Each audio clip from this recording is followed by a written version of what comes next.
Greetings and salutations, horror movie fans. My name is Gilbert Ybarra, and welcome back to the Addict Review. On today's episode of TAR, I want to talk about the glorious Ghostface takeover of New York City in Scream 6.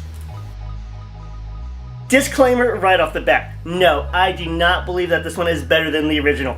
I just wanted your attention, and now that I've got it, I'm so excited to talk to you about our favorite sexy voice slasher, haunting and taunting Sam, Tara, and their group of friends in the Big Apple. In traditional Addict Review fashion, I'm going to break the movie down into the 3 acts as I saw them play out, what I loved about each part if I had any complaints, and how I felt about the movie overall. So without further ado, let's see why Ghostface is so pissed off at Sam this time in Scream 6. Whatever.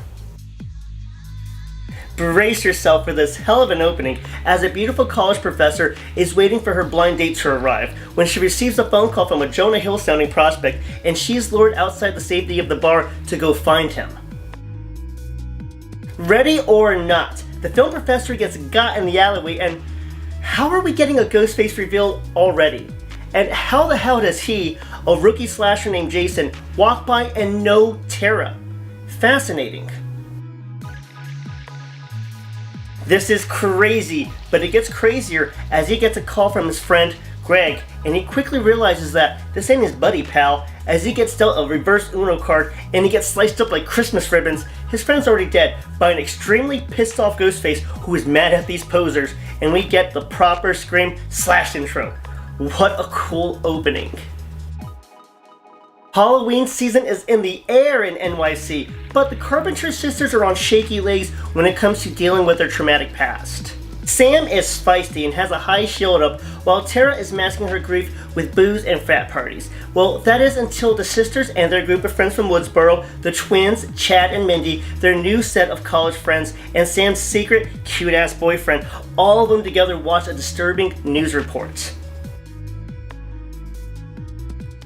Apparently, the would-be killers at the beginning of the movie were classmates to some of the friends, and after the news reports them as being found sliced up with Ghostface mess everywhere, Sam wisely makes the choice to make like a tree and get the fuck out of there. But before they begin their journey, they are begged into the police station for some questioning.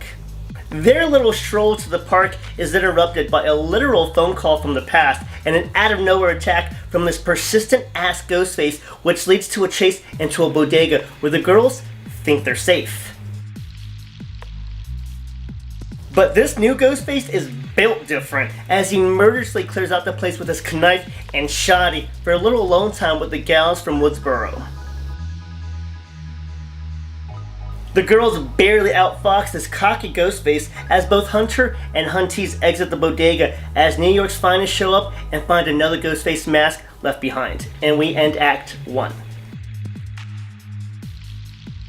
Before we explore more of Act 1, do me a solid and click like and subscribe, and maybe beg 2 or 3 or 4 of your friends, on my behalf of course, to kindly subscribe as well.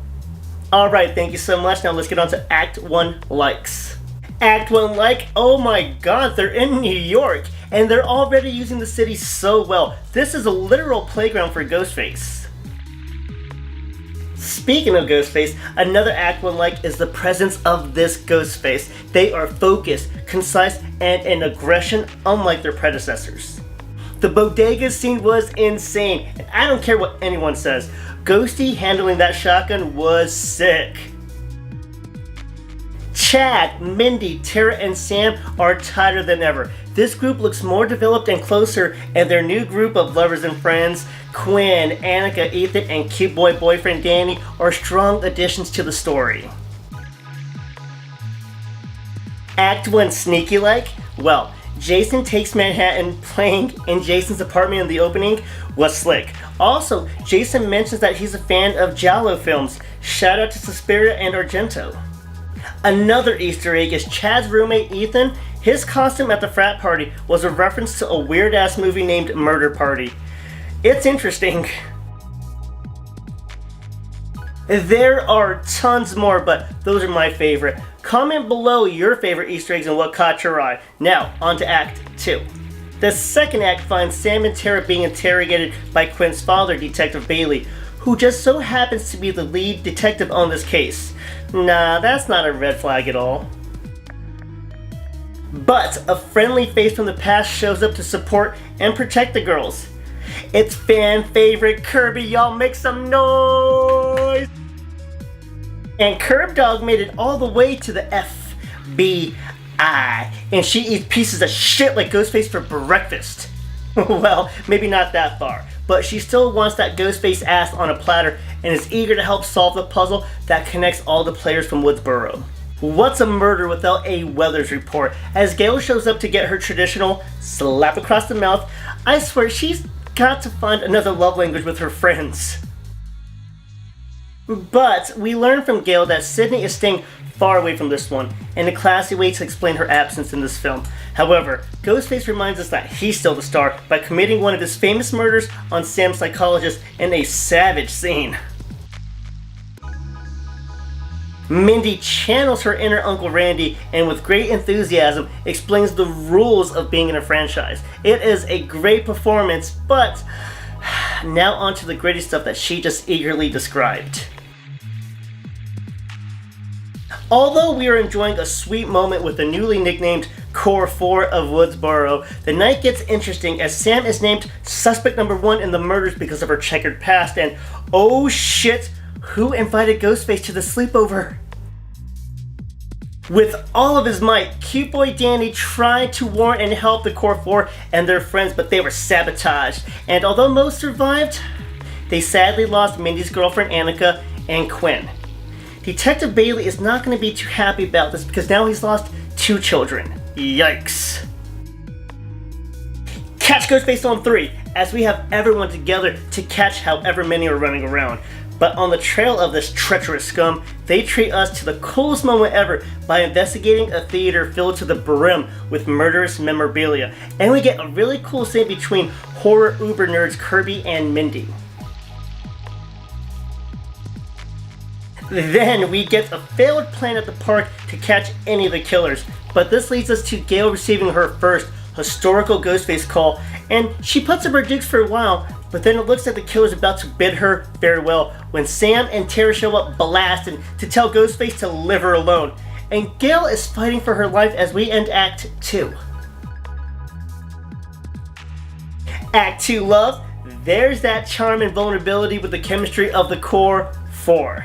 I'm corny right now, but it is so sweet to see the love of this group and the ferociousness they have in protecting one another. Also, oh my god, Kirby is back and it is a much welcomed return. Act 2 like, Jesus, Ghostface needs to chill. Just kidding, I cannot get enough of how menacing and ultra-violent this version is, especially in the apartment/ladder scene. Maybe it's the New York water or something, I don't know, but this fool is on the warpath compared to the sloppy antics of the previous Ghostfacers. Wait a minute, that's from Supernatural, isn't it? Whatever. Now, dare I say that besides the legendary third act of the original, this second act might be the best act of this franchise. Let's see here. The return of Kirby, the reveal of the Scream Museum for all of us weirdos, Gail getting her first call after 27 years of fighting with these assholes, and that fire-ass fight scene in her apartment, the ladder chase across the alleys of New York, how they addressed the Stu Macher debate. I don't know about you, but this act is some of the franchise's best work. Act 2, sneaky like, is opening victim Samara Weaving and Sam's psychologist that was taken out in this act, played by Henry Czerny, were both in Ready or Not, which was also done by Scream 5 and 6's creators, Radio Silence. Also, Detective Bailey and Gail Weathers were in the sitcom Friends a few decades ago. I swear I love shit like this, but enough of that. On to the third and final act of Scream 6. Sam is ready to say, "Game over, man," and surrender to Ghostface, but the Core 4 says, "Hell nah, let's kill this son of a bitch." I love when they say the line like that. Their plan requires them to get across town to spring a trap in the theater, but to get there, they have to take the subway, with Ghostface chasing them in New York on Halloween. This is sensory overload for me. Are you ready for this? Uh-oh, the core four gets separated into two different cars, and there's spooky costumes everywhere, including several Ghostface partygoers there to scare the shit out of us as we try to spot the killer that is targeting the Woodsboro finalists. In a suspenseful scene, Mindy becomes the first of the four to get tagged up, but it looks like she's gonna make it, and the rest of the group finally arrives at the theater. Boyfriend Danny is left out of the plan and building and wishes them well as they settle in, but it's starting to look more and more like this might be a setup after all. They all forgot Randy's OG rule: everybody's a suspect. Right as Sam is taking fatherly advice from Daddy Billy Loomis, Ghostfaces show up out of nowhere and penis block Chad and Tara's weird romance by using Chad as a human pincushion in a new iconic sequence, and this sends everybody into a state of confusion, which makes Kirby look like the culprit and a bullet takes her out of action. Check out the big brain on Mindy, as she was actually correct in her slasher profiling. Well, she got 2 out of 3 correct. Yes, 3 Ghostface killers this time around, not including those dorks that got sliced up at the beginning. No, the father and siblings of the Rotting in Hell Richie want some payback, and they caused all this fuss because of his dead bitch ass. Yeah, definitely a little too late for spoiler warnings now, but the Ghostface family consists of Detective Bailey as Papa Bear, pissed off and not so dead after all Quinn, and Virgin Ethan, who are all about to get a taste of that delicious final girl medicine. Oh, they did not want that smoke, as the Carpenter sisters add to their dead killer body count by running it back from Scream 5 and giving these Ghostfaces a family reunion in the afterlife. In the aftermath, Sam is again conflicted with her inner urge for blood, but ultimately calms down, for now, as she rides off into the sunset with a battered but very much alive Core 4, and we end Scream 6.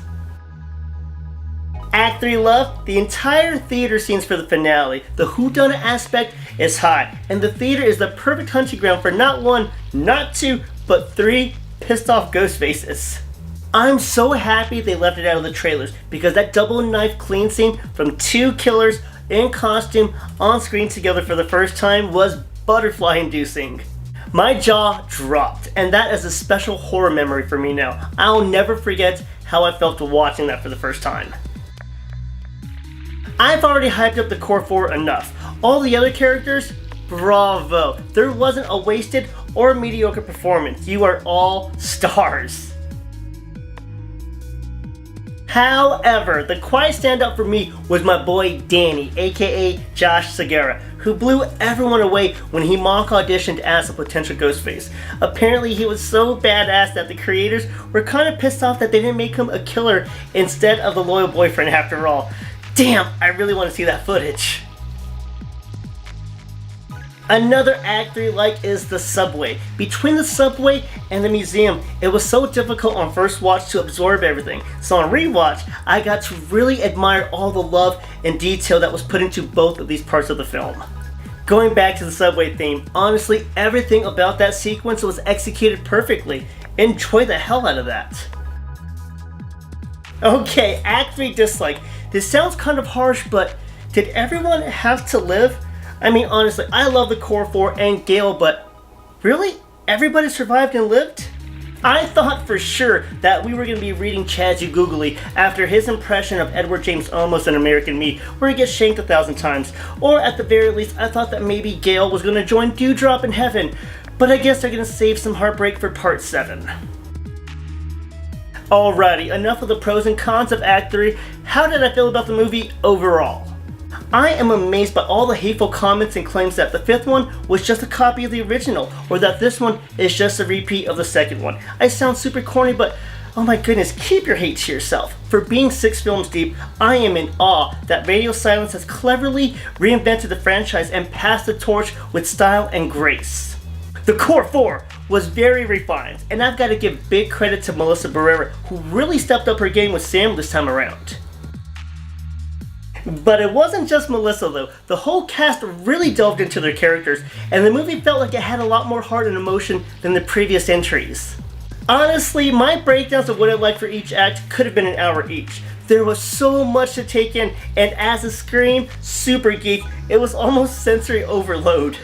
From the detailed Easter eggs, to returning fan favorites, to a bunch of firsts in the franchise, like Gale's first call, it taking place during Halloween, and 3 Ghostface killers. I really don't want to say 5 because I don't want to include those 2 wannabes at the beginning. I've been waiting since Scream 3 for 3 killers, and we got that. But what I didn't know we were going to get was 2 killers in costume on screen at the same time. That is so special to me, I still can't get over it. Now I understand that it is a big no-no to even like or entertain the notion of the cult of Ghostface and Stu Macher being alive. However, when they showed the trailer, I had a glimmer of hope that they were going to expand on those ideas. Obviously they didn't, so I'm a little sad, and I know you guys are happy because most of you think it's dumb, but for just a moment, I thought they were going to do it. Yeah, there were a few plot holes and parts that raised my eyebrows, but it didn't matter because I absolutely love and adore this movie. Ghostface is ferocious and on another level here, and the core four's love for one another reminded us of why we love their characters so much. And now we anxiously await to see what their fates will be in Scream 7. And that's it for today's episode of Tar, and how Scream 6 has a warrant out for stealing my heart. I hope you enjoy this latest and greatest entry into the legendary Scream saga. It has been an absolute pleasure. Please subscribe, like, comment, tell some friends to join the party. My name is Gilbert Ybarra, and thank you so much for watching the Attic Review. Smile, Tiger!